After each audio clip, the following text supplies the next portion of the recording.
Over 1 million visitors were projected to come to the U.S. for the World Cup. But where does that number come from? I'm Tio Popescu. And I'm Claire McGrain. We're co-hosts of Control F, a KUOW podcast that uses data to reveal the hidden stories in our daily lives.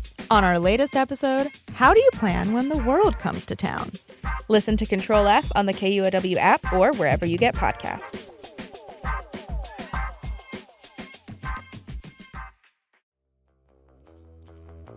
This month, the Meet Me Here team has been spreading the gospel of getting out by and on the water this summer, and I stand by that.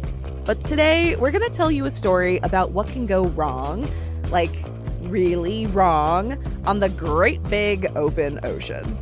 I'm Katie Campbell, and this is a bonus episode of Meet Me Here, KUOW's Arts and Culture podcast. We're getting lit with journalist Sophie Elmhirst and her book, A Marriage at Sea, a true story of love, obsession, and shipwreck. And hey, just before we jump in, a quick heads up. This episode includes a graphic description of eating wild animals to survive.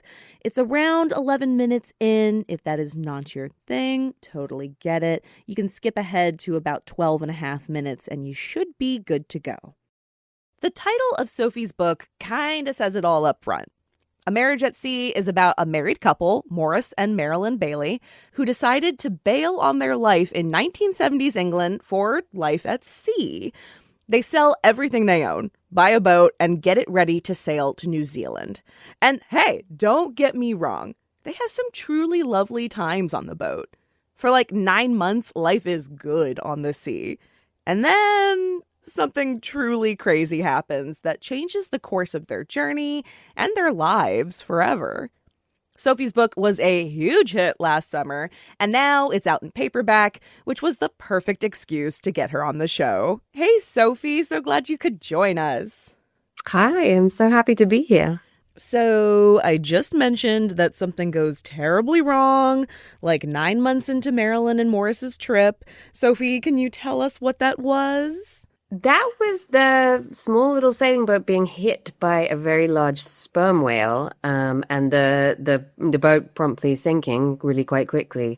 And they're then cast adrift on the Pacific Ocean for a very, very long time. As we're going to talk about later, your book makes it so clear just how vast the oceans are, right? Like the chances of this whale running into this boat seem like kind of crazy. How crazy was this? I mean, completely crazy. You know, the whales live in the ocean. There are still stories of whales kind of purposefully, crashing into boats. So it's not like unheard of, but yeah, you'd figure in the middle of the Pacific Ocean, the chances are pretty slim. And, especially when it's a couple in the early 1970s, well, obviously there's no GPS, there's none of the sort of technology that you have, but they'd also chosen, even at that time, to have the most limited amount of technology you possibly could. So there was no radio, they had no means of communication, they were completely stranded. There was no way of even telling anyone what had happened. So the extremity of that situation does feel like something that just wouldn't even be possible now, I think. It's sort of impossible to disappear. Yes. in that way. That's so true. There's like that meme, right, of the orcas who are taking out like big yachts. That's definitely something that folks in Seattle are familiar with. We love our local orcas. This is not that kind of situation. This whale was not like looking to target a billionaire and mistook them. This was injured. Right? It's true. Although they had their own theories about the whale itself, that they saw in the middle of the night before it happened, they saw what they later wondered if it was a whaling vessel. So, a vessel that was sort of possibly hunting whales. And they wondered when the whale that hit them, when they saw it, it was clearly dying, it was bleeding, it was very, very distressed, it was in pain and thrashing around, and this is what had caused the sort of collision with their boat. But they'd sort of wondered if it was a kind of maybe some, not reprisal, but that, having been, that if it had been injured by a whaling boat and then had sort of thrashed out in response. But who knows? That was their sort of working theory. But and it was also just a kind of extremely unfortunate coincidence, I think. Well, we'll leave it to the listeners and the readers to decide if this is like a retributive whale attack. But in any case, They are set out to drift at sea for a very long time, which we are going to talk about. But first, I want to back up and talk about how you even found this incredible story. You came across Marilyn and Morris's story while researching a piece about people trying to make a life on water and like leaving the land behind. Is that right? Yeah, that's exactly right. I think it was in the second lockdown of the pandemic, and I was sort of slightly tearing, at that point where we were all kind of tearing our hair out a little bit. And so I think my thoughts had obviously drifted to escape in different forms. And I happened to chance upon a headline in a paper, I think, that during the pandemic, there'd been this uptick in the sale of private islands, obviously among a certain class of people. But it really caught my attention and my imagination of like, of course, it almost made me laugh. It was like, here we were all living these quite isolated, atomized existence. We were very limited in who we could see and what we could do. And yet the fantasy was sort of escape and wanting to be even more sort of separate and alone in a way, just to be able to get off that sense of constriction, I think, that we all had. But anyway, that led me down a whole tunnel, and I ended up on a Castaway website. We're full of all these amazing stories of people who'd self-stranded or been cast adrift or all these kind of things. And there nestled among them was this little photo of Morris and Marilyn Bailey, the couple who this happened to. And they caught my eye because she was the only woman on the page. And she was this sort of beautiful young woman, clearly with her partner. And I immediately wanted to know what had happened to her. Wow. Okay, that's amazing, just that she was the only woman on there. Like, what did that photo tell you? One, that it was unusual. It jumped out because it was strange. This page was full of castaway stories of different kinds, and they were mostly all these kind of grizzled adventuring men who had sort of obviously either by design or by accident ended up living, for significant periods of time on desert islands or on rafts or on boats. And they all had a certain kind of look, that sort of voyager, wild voyaging look about them. And, she just, both her and Morris actually looked just of a different tribe. They were both quite tidy, and they both looked very sort of distinctively English in certain ways I almost can't even describe. I just sort of know it when I see it. It's something about the way they'd done their hair and the sort of neat way they'd done their collars. And, they just had a look about them, and of a certain era as well, that before I was born, but I know it from books, I suppose. And they were just of a different kind of world, I think, to everyone else, who had maybe found themselves in these situations. And that bore fruit in that once I sort of started finding out about them and their lives and their characters and where they'd come from and how they'd got to be in this position, it kind of, sort of fitted the photo in a way that they were from a sort of different, unusual, it was very unexpected that they had ended up in this situation in a way. Yeah. Another kind of archetype I think Seattleites will be familiar with and maybe think of when they hear like people abandoning life on land for sea is kind of the libertarian, sovereign tech bro kind of vibe who's going to make a nation at sea because they can be free of all of our silly regulations. That is not who these two people were. No, that is not at all who these people were. I mean, and ironically, though, the piece I ended up writing, because I did end up writing an article in the course of this research at this time, as well as this book. And the piece I ended up writing was exactly that. It was about some tech bros who found a Bitcoin, tried to found a Bitcoin society on board a cruise ship off the coast of Panama. Yes! Oh my gosh, yes. Which was an amazing story. Yes. But you're right, these guys were the sort of wonderful opposite of that. They were from a little town. Well, no, it's a sizable town right in the middle of England, very far from the sea, called Derby, and a city, I should say. I don't want to offend anyone from Derby who might be listening. But it's a small city, and they were from ordinary families. They were not wealthy. They were not the kind of boat owning hobbyists that, often sort of sailing attracts, I guess. Morris had just developed a love of it because he liked getting out of town, liked getting away from his job. He worked in a printing press. He didn't have a lot of money, didn't have a lot of friends. And, he met Marilyn and she's changed his life. She was this sort of live wire of a person. And, that this adventure was way beyond, I think, anything that either of them would have expected for their individual lives. But there was something in their chemistry and what they could sort of make happen together that allowed them to have this adventure, I think. This isn't really spoiling anything, I think, to say that they survive their ordeal. The bulk of the book is about how and what they experience at sea, as well as their backstory, how they met and fell in love. But, they were incredibly lucky, to say the absolute least, to have a happy ending. In your research, did you find similar stories that didn't end quite so happily? Oh, that's a pretty good question. The journey that they were trying to do, I mean, ultimately what they were trying to do was go to New Zealand. They wanted to emigrate there. They wanted to live a different kind of life. They wanted to get away from England, get away from sort of suburbia where they were living and their jobs and the sort of all that kind of day-to-day mundanity, I think, is how Morris especially saw it. And the journey that they were doing, which was a circumnavigation of the globe from England, from the south of England, all the way round, crossing 2 oceans and all the way to New Zealand. It wasn't the first time anyone had done it. They were it was adventurous for sure, but, married couples had done this, families had done this, solo sailors had done this. It's a kind of classic circumnavigation of the globe. In that sense, it was doable. People have written books about it. They were sort of following the path of other sailors. And obviously, things go wrong at sea all the time. And they were prepared for that, though. I mean, the thing about Morris and Marilyn, one of their many wonderful characteristics, and that they were very different people, but something they both shared was an incredible pragmatism and an unbelievable sort of attention to detail. Morris was a stickler. He was that kind of technical sailor who was a stickler for going over, preparations and lists and checking things were working, not just once, not twice, but again and again. He would literally build something, deconstruct it and rebuild it, again, just to make sure it was right. That was the sort of approach they had to say, which is the right approach to something like this. Yeah. Especially when you're embarking on quite the sort of extreme, ocean crossing that they were. They could have done it. It was a doable thing, I think, is the point I'm trying to make. Yes. Now, they were stuck at sea for, 118 days, ultimately? Yeah. That's incredible. What's one detail of those 118 days that left you just being like, oh my goodness? There's this extraordinary period where they're working out how to eat and what they can live on beyond the rations they've got off their boat. And that involved this incredible scene, which, what they describe in their diaries and in Morris's account of it, of them realizing that these giant turtles that are swimming around them were probably edible and hauling one in. Eventually, I think the thing that really stuck in my head was how long it took, how hard it was just to cut off the thing's head to kill it.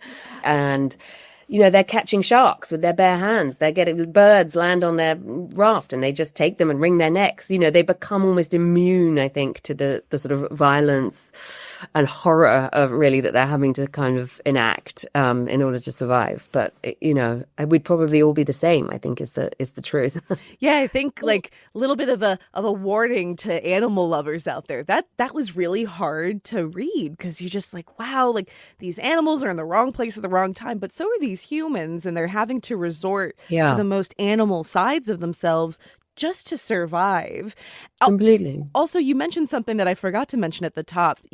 So much of their story in large part because they did keep diaries. But Marilyn is planning dinner parties and drawing outfits.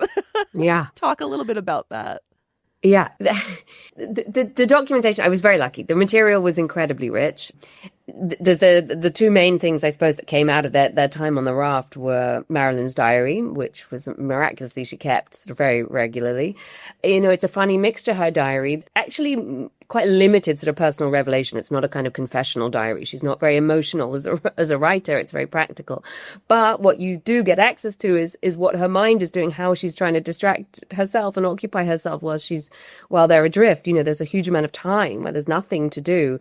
And so she goes into, like you described, this sort of fantasy realm where she's imagining picnics, tea parties, dinners, lunches, all these occasions that she will cater for, that she'll cook for, all this food. They'll eat lists of different kinds of cakes and biscuits. And of course, it's like the classic sort of work of a starving body, I think, just obsessing about food, but also just feasting on the imagination, essentially. And that's where I think she found a lot of solace, was imagining these sort of futures and future events and meals. And Morris, he was more the kind of writer, I guess, of the pair, and ended up, I guess, one of the other sort of main sources was the book they wrote very shortly after they were rescued, which is quite a sort of frank and quite technical account of what happened. And then on top of that, there was a sort of collection of letters that he wrote long afterwards and really towards the end of his life, where he sort of retells the story all over again. And that was also very rich in its own way, because he suddenly got a sort of fresh perspective on these events. He'd written the first book very quickly afterwards, and this was with all that kind of reflection and knowledge of all that was to come, I suppose afterwards he, imbued into this account that he wrote much later in his life. So, those were just the sort of basic sources, but they were incredibly rich. Yeah. So we have these sources because, again, they were exceptionally lucky and survived this 118-day ordeal. And we talked before about how incredible the chances are of being hit by this whale. And the chances of being saved are also incredibly slim. Like, put in perspective for listeners just how unlikely it was for them to have been found. Well, they tried to row to the Galapagos Islands. That is a failed project very quickly. So their only chances of being seen by a passing ship. And Marilyn is sort of obsessed by the idea that they might be near the shipping lane, that this will happen. And, the chances of a ship even going past, let alone seeing them, is incredibly slim. One goes past maybe every few weeks. And eventually, of course, one does go past. But, that they are on a tiny life raft in a tiny dinghy that they're so close to the surface of the water that they can barely be seen. I think that's a really important thing, is that even when these ships do start going past, they're invisible. They can't be seen over the sort of waves as they go. So, yeah, I think they, as much hope as she had, and this was her great sort of saving grace and her great power, was the hope that she had for them. And it is ultimately the thing that kept them alive, I think. But realism did sort of set in as ship after ship started going past and never turned, never stopped, never saw them. So in the course of this, so much of the book is focused on their relationship. And as your subtitle says, there's a level of obsession in that story. And to me, that came mostly from Morris. Do you think that's fair to say? I think that is fair to say. I think, that's where, and I really wanted to tell their whole story and to try and understand them as people as thoroughly as I could. And that involved going back to childhood. And he had a really tough childhood. He always said that she was the only person that really showed him or taught him what affection was. He grew up in a family. He was one of 4 siblings. It wasn't catastrophic, but it was cold. And he was unwell as a child, and he became very lonely as a child. And that loneliness sort of really bedded in. And he eventually left home and decided he wanted nothing more to do with his family at all, and really sort of severed all connection with his family. And that sort of in his adulthood, he became a very awkward, very solitary man. And I think when a man like that meets someone like Marilyn, who is sort of almost the sort of perfect opposite, is this kind of extremely naturally sociable, charismatic, outgoing, driven person, while a lot younger than him, she was this sort of injection of confidence, I think, into his life. And I think he realized very quickly how lucky he was to have met her and to have forged a relationship with her. And I think, he was quite transparent about the fact that, yes, all he really wanted was to be alone with her, and to be alone with her in the most sort of, it was the irony really of what happened to them, because it had long been his fantasy that they would just be alone in the middle of the ocean, away from civilization, away from other people, away from families, England, everything. And of course they really got what he asked for, and to the sort of most extreme degree. But in a funny kind of way, though, there was a beauty to that. There was a beauty even to the sort of the catastrophe that they endured, because it was a realization of that fantasy. So who's the real hero of this story? We'll get to that after this break. On Sound Politics, we'll walk you through your ballot this election season. And keep you informed about the issues defining races across the state. Like the millionaire's tax and how it's affecting the state Supreme Court races. I'm Scott Greenstone. And I'm Libby Dankman. Every week we break down the big storylines in this Washington and the other one. So you will be a better informed voter and everyone's favorite party guest. That's not a guarantee. Listen now on the KUOW app or wherever you get your podcasts. Okay, so back to the book. As I was reading it, it occurred to me the real hero of the story is Marilyn. So I asked Sophie, did Marilyn see that? And did Morris? It's a very good question. I think Morris, to give him his credit, and he was a difficult man in many ways, but from the moment they first started talking about their experience or writing about it, he recognized what she'd done for him and was completely honest about it. He always said and always maintained throughout the rest of his life that if it had been him on his own or him with another man, he never would have survived. And that Marilyn had stepped up. Marilyn had held them together. Marilyn had sort of been both pragmatic but also psychologically essential to their survival. And Marilyn, I think, it's interesting in interviews afterwards, they were both, that was another great source of material for me. And they had their sort of brief period of fame after they were rescued. So they spoke a lot and over the years would do documentaries, radio interviews, all these things. And you could hear them talking about and reflecting on the experience over time. And she was often more cautious, I think, to take or would avoid taking the kind of that sort of interpretation of it. She would sort of say, well, when one of them sank, the other one would lift the other one up. And, they sort of took turns and they were a good team. And yet I think in truth, I think probably his interpretation is far more accurate. That's certainly the impression I get, that really she was the sort of glue for their partnership, for just the practical sort of side of staying alive. But crucially, she was also, well, she kept his mind alive, I think. Yeah. It strikes me that, like, she sounds very much like a woman of her time. Like, I wasn't that integral to our survival. And it's like, no, as a woman now, I read this and I'm like, you were doing that emotional burden carrying to the umpteenth degree at really intense moments. I think that's right. And also, exactly, I think she was also a woman of a kind of post-war stoicism. It's something of my mother's generation that I see. I see it in my mom. I see it in my aunt. This kind of absolutely sort of unself-indulgent, rigorous sort of discipline, self-discipline, I suppose. Like, you just get on with it and you don't dwell and you don't sort of sit around sort of, I don't know, complaining or thinking about yourself. You live to sort of do and to serve and to organize and to get on with things. And it was this incredible stoicism, I think, which, has its downsides as well, I think, in some ways, but was certainly, fundamental to their survival. Amazing. Well, Sophie, I thought this interview came at a perfect time, in large part because our show has been talking this month about being by the water, being on the water, very pro-water life, I love the water, but the idea of being stranded on it is not my favorite thing to contemplate. How do you feel about the water, Sophie, especially like big open water like the ocean? You know what? I mean, this is where I have to confess, and I confess it in the book, that I have very limited experience of the open water. I have never been sailing. I think I maybe once on like a camp when I was a kid when I did a little like dinghy, sail, but like about 50 foot from shore probably. It was very minimal. And I haven't grown up doing that kind of thing at all. I like to swim, but I like to swim, where I can see the land.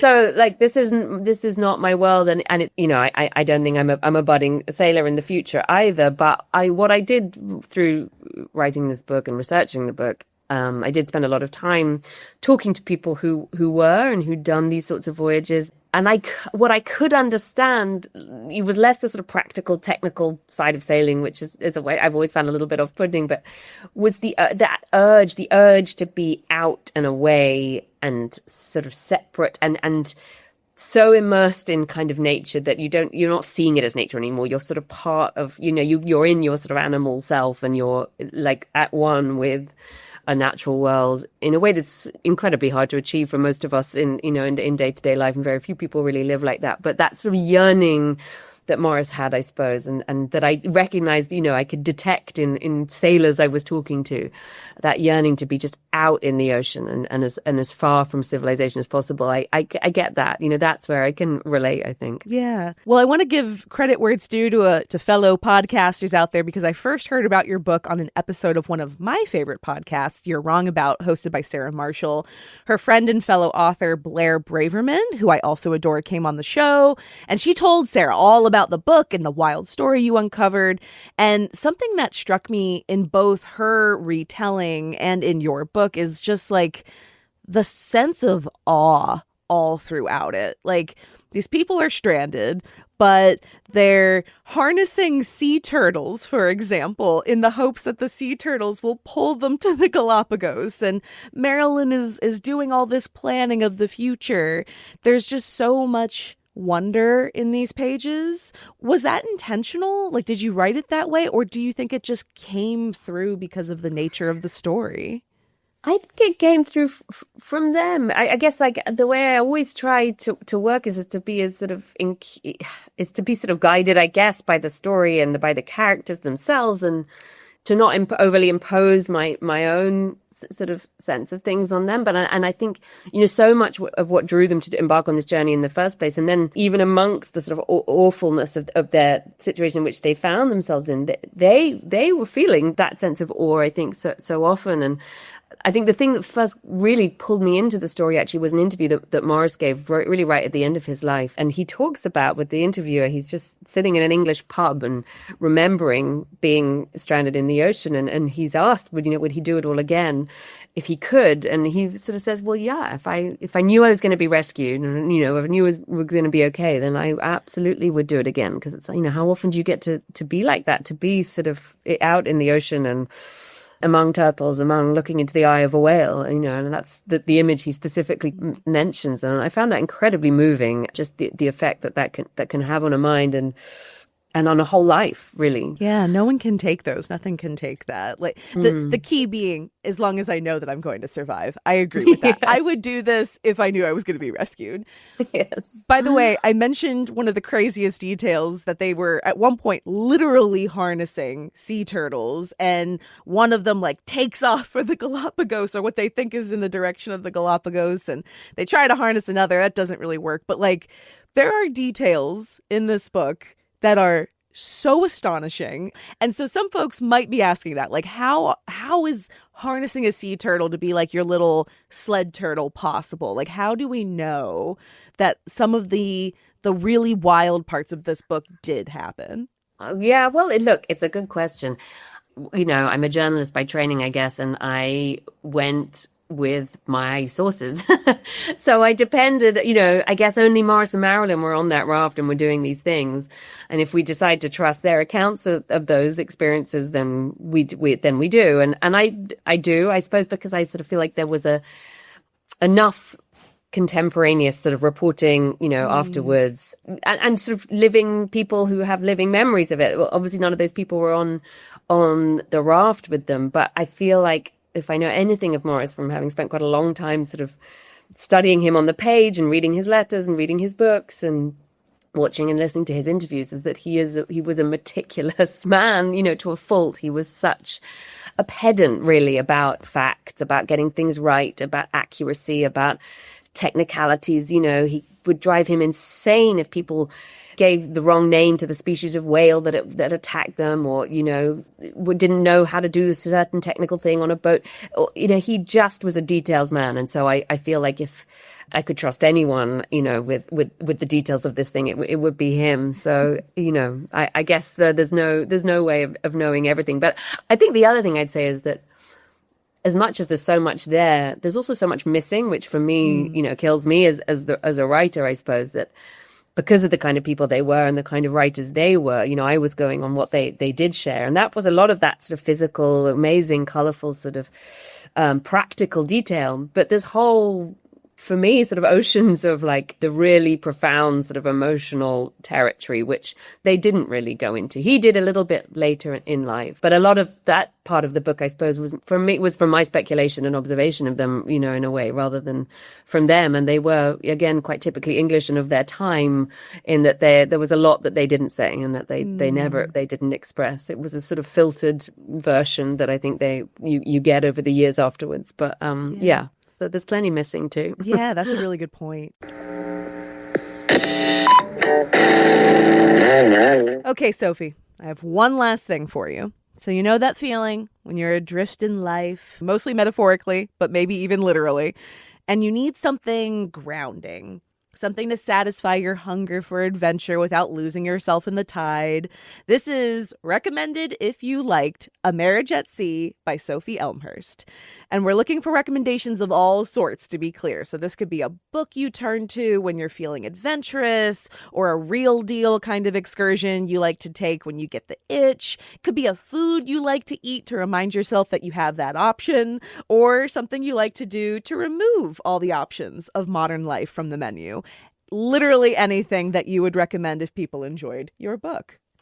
Oh, well, I guess I'm instinctively, we started with water and I'm doing a lot of swimming at the moment. So I would definitely say to swim in the sea, but specifically off the coast of Britain, which is not the most glamorous or the most beautiful sea. The coastline is wild and varied.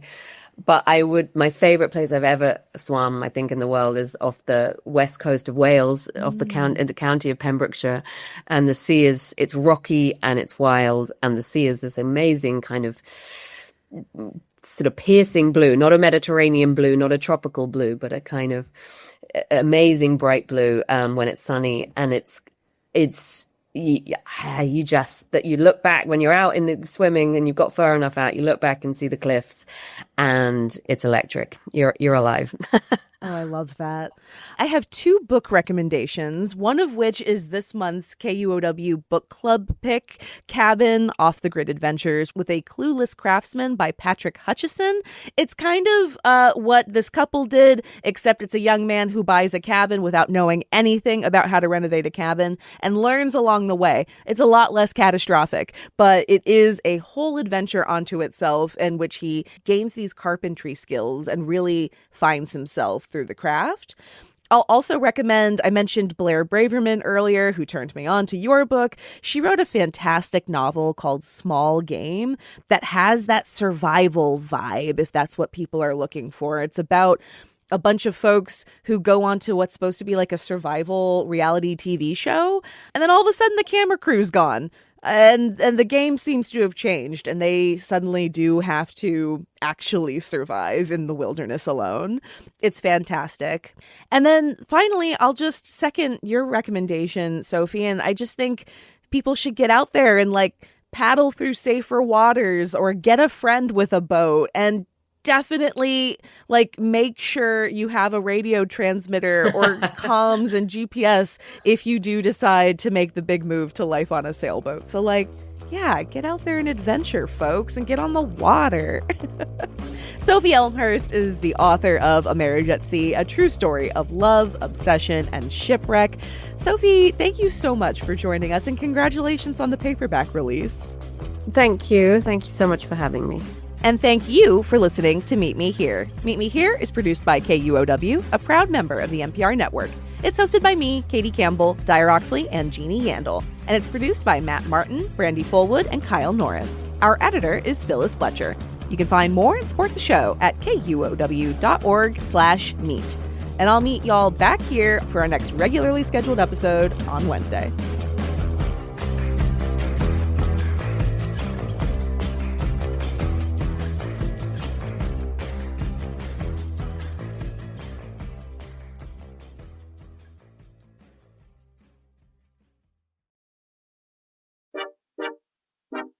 I'm Brandy Fullwood, host of Seattle Eats, and on the latest episode, we give you the scoop on Seattle's diverse and delicious cold treat scene. There's a lot more in the world of cold treats than just ice cream. Bingsu, kakigori, shave ice. We'll tell you about the ones you are gonna want to try this summer. Listen to Seattle Eats on the KUOW app or wherever you get your podcasts.